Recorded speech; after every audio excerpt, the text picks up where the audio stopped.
Welcome to The Real. It's good to see you, ladies, and it's good to see you, America. Let's have some girl chat.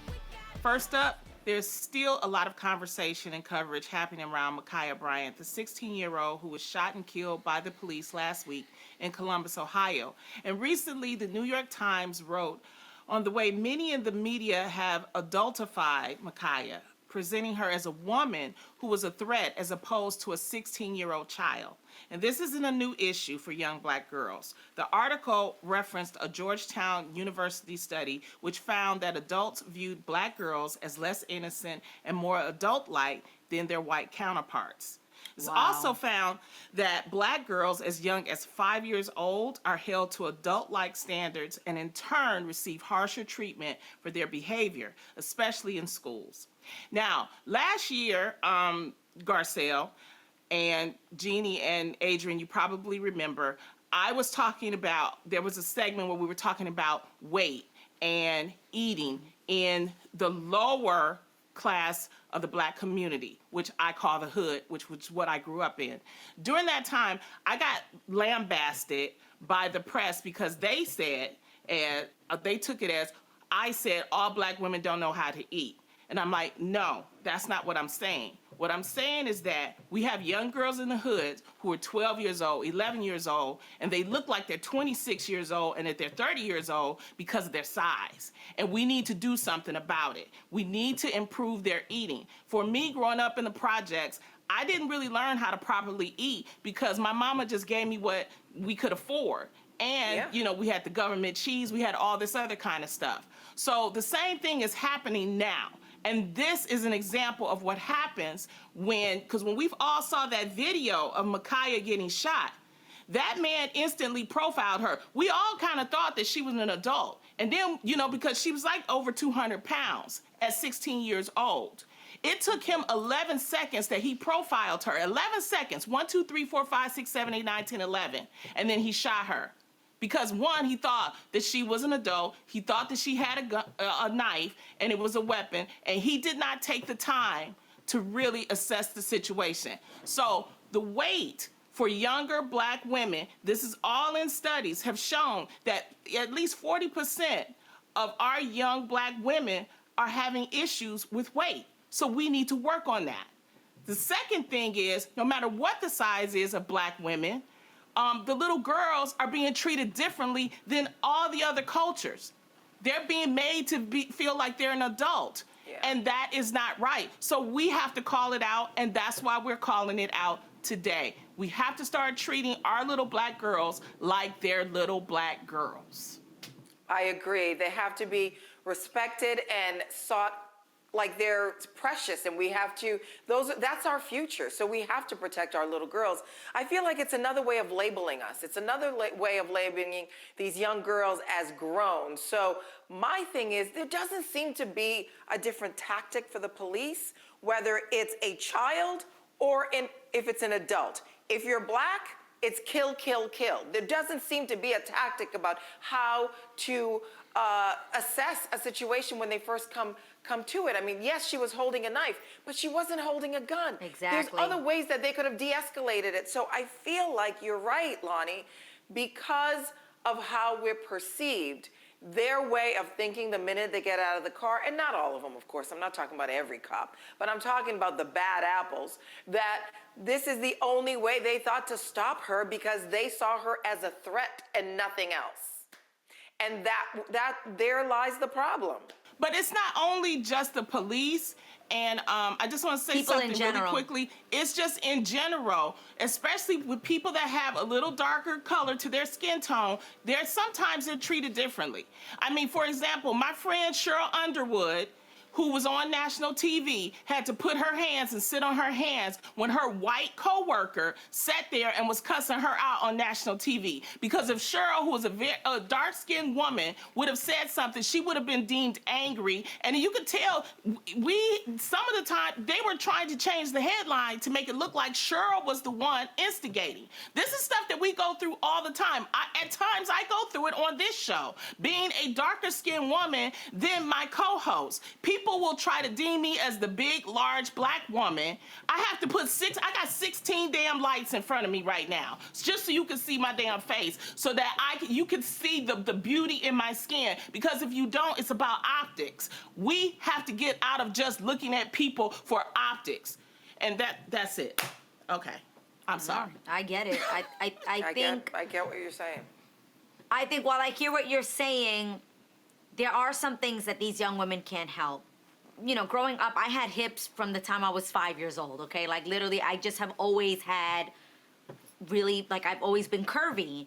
So people even took that as, oh, she's fast, or she's switching when she walks. You know, like, we've heard these kinds of things our whole lives about how people can look at young girls and say, and decide who they think is fast or who's grown. And some of these women can't, they can't control genetically their natural genetic disposition. No. I mean, we've even heard conversations about Jeannie in Atlanta, where sex trafficking was at an all-time high for young women, specifically because there were people fetishizing young black women's bodies. And that's a real conversation that needs to be had about, you know, how genetically, if you are just a certain different way, if you're curvy, if you grow breasts at a younger age, if you have a booty at a younger, that automatically, although your mind may still be at a 9-year-old, 10-year-old place, there are people already looking at you in an adult way because of your body. These conversations have to happen. The conversations have to happen where we say, this is not right, this is okay. It doesn't matter what she's looked like. She's still a 12-year-old. She's still a 13-year-old. She's still a 15-year-old. Regardless of what her body looks like, regardless of the color of her skin, we need to treat that's easier young said girls than done. like young girls. So But how do we... that's what I'm saying. Because what I say, what is the root problem in that instance? The instance is, what is in the food that these young girls are eating? When you look at the processed foods, we process it differently, and that's what I was saying last year. It's the stats. The stats are just there. Are they we're not eating organically as much in the hood. Okay, then I mean, you know, and the facts once you learn how to do that. There was a whole I get what you're study. saying, There was a Lonnie. whole study that was done in Puerto Rico at some point. There were young girls getting their periods and developing breasts at 6 and 7 years old, and they were wondering why this was happening. I remember this was a long time ago, and it was because they were putting hormones in the chickens to make the chickens grow bigger, and then these young girls would eat those chickens, and then they would start developing because the hormones were affecting how their little bodies were growing. I mean, there's so many things that have happened, but ultimately, Jeannie, I'm curious, when we talk about sex trafficking and how people look at young women, is there a way to change people's minds if you see a 9-year-old who's fully developed and may look like she's already a teenager? How do you change how someone's perception is of that child? Do you get what I'm saying?